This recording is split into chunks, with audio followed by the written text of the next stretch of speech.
Hey, it's Jimmy, and right now I want to show you another top feature that you should be trying out today in Pictory. All right, let's look at replacing stock footage from your project. So if you use the text-to-video tool, Pictory can automatically select stock visuals to go into each one of your scenes for your entire script.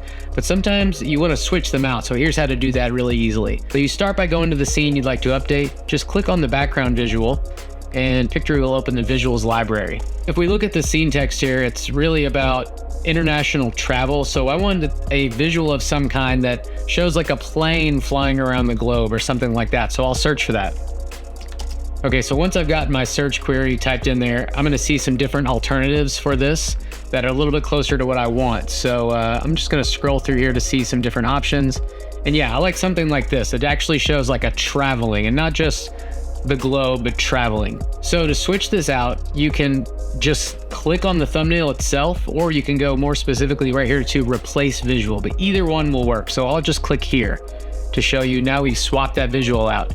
If you want to add another visual as a layer, you can also just choose another one here, and using this plus button, you can add as layer. And that's how easy it is to swap out your visuals or include another one in your next project.